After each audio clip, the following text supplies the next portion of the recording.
Assalamualaikum warahmatullahi wabarakatuh. Kembali lagi ya dengan saya di channel Net Official. Seperti biasa teman-teman, saya akan memberikan soal dan pembahasan P3K Bidan. Namun kali ini tentang cuci tangan teman-teman.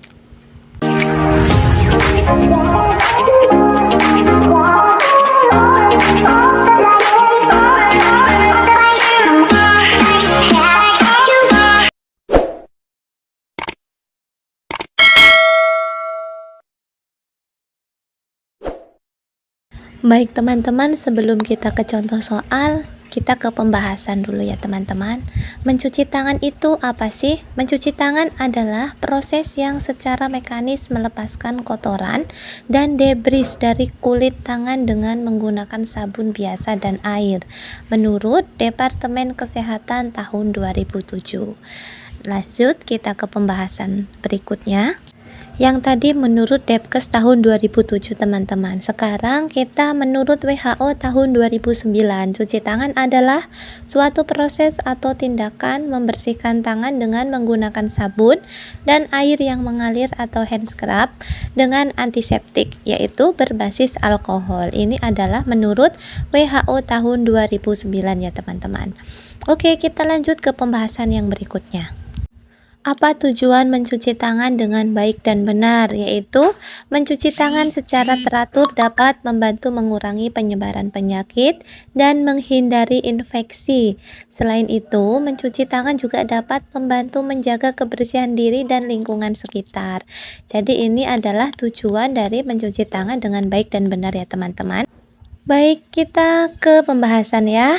Langkah cuci tangan yang benar menurut Kemenkes adalah genggam dan basuh ibu jari dengan posisi memutar.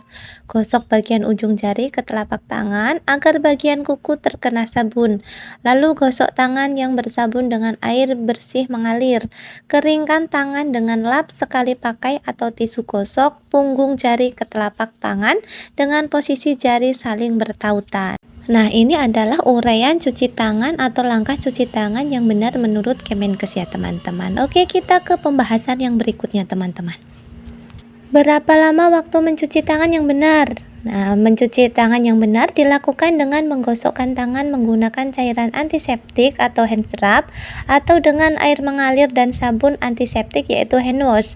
Hand scrub dilakukan selama 20-30 detik teman-teman, sedangkan hand wash dilakukan selama 40-60 detik.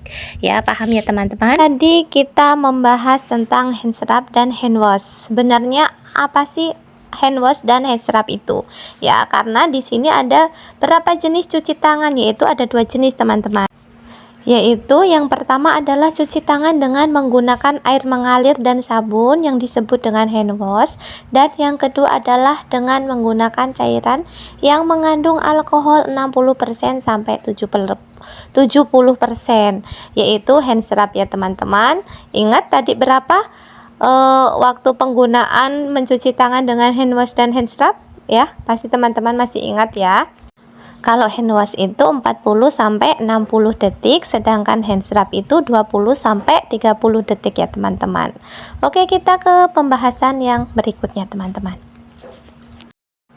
Nah, ini teman-teman saya ulangin kembali ya. Saya ulang kembali karena biasanya di soal-soal sebelumnya berdasarkan FR tahun lalu ini hand scrub dan hand wash itu dalam waktu atau lama pencucian tangan itu keluar teman-teman. Jadi saya ulangin lagi ya, kalau hand scrub itu dilakukan selama 20-30 detik, sedangkan hand wash itu 40-60 detik. Dan 5 kali melakukan hand scrub sebaiknya diselingi 1 kali hand wash ya teman-teman. Jadi 5 kali melakukan hand scrub sebaiknya diselingi 1 kali hand wash ya. Paham ya teman-teman? Oke, kita ke pembahasan berikutnya. Oke, untuk mempermudah pengingatan diri kita ataupun pasien, maka kita singkat 6 langkah cuci tangan sebagai berikut teman-teman. Tepuk, selaci, put-put ya, yang merupakan singkatan dari telapak tangan, punggung tangan, sela-sela jari, kunci jari, dan putar-putar telapak tangan ya. Ingat, tepung, selaci, put-put ya teman-teman, untuk mempermudah ingatan kita ya. Oke, kita lanjut ke pembahasan berikutnya.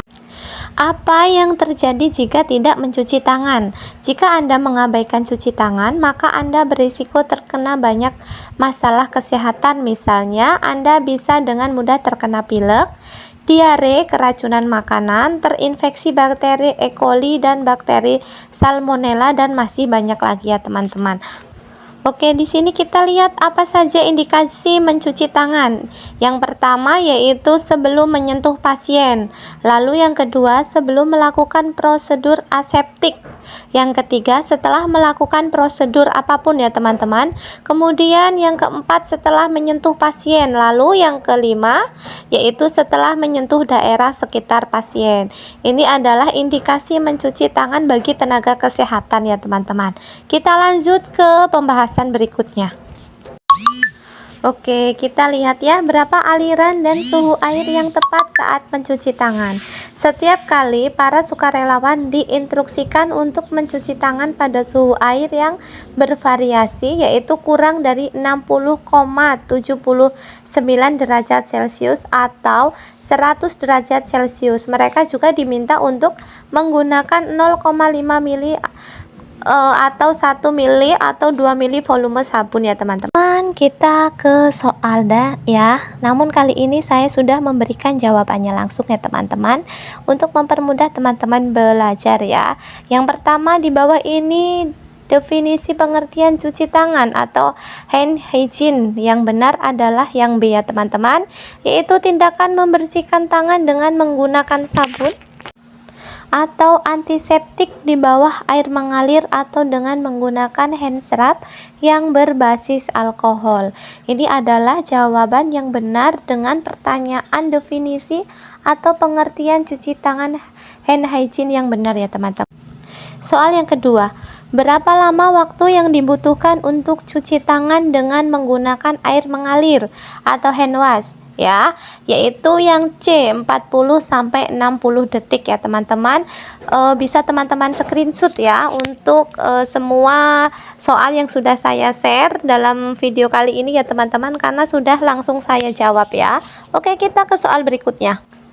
Soal yang ketiga teman-teman, berapa lama waktu yang dibutuhkan untuk cuci tangan dengan menggunakan antiseptik atau hand scrub? Yaitu 20 sampai 30 detik ya teman-teman. Untuk soal nomor 4, ada berapa langkah cuci tangan? Yang benar menurut WHO, langkah cuci tangan itu adalah memiliki 6 langkah ya teman-teman, bukan 7 langkah ataupun 5 langkah ya, yaitu 6 langkah teman-teman. Ingat ya, 6 langkah teman-teman. Kita lanjut ke soal yang kelima. Oke, soal kelima teman-teman, bagaimana langkah cuci tangan ketiga? Yaitu gosok sela-sela jari ya.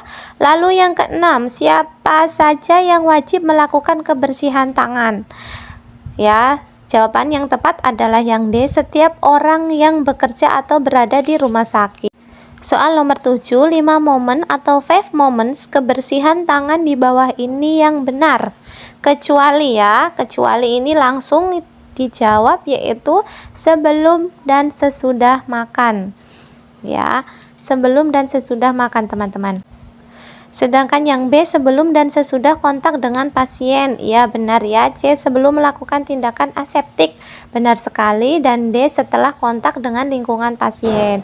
Jadi yang bukan adalah yang A ya, sebelum dan sesudah makan. Nomor 8, syarat sebelum melakukan kebersihan tangan kecuali, yaitu yang D ya, menggunakan kutek ya teman-teman. Nomor 9, hambatan pelaksanaan kebersihan tangan. Apa nih teman-teman hambatannya?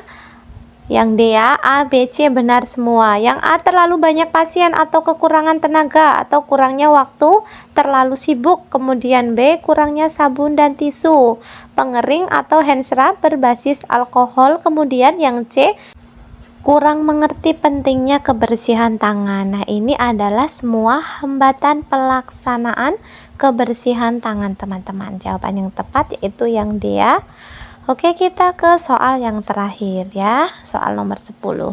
Strategi untuk meningkatkan kebersihan tangan, kecuali yang A. Sosialisasi kebersihan tangan, B. Pelatihan pelaksanaan kebersihan tangan, C. Monitoring pelaksanaan kebersihan tangan dengan audit kepatuhan, kemudian yang D. Setelah kontak dengan pasien.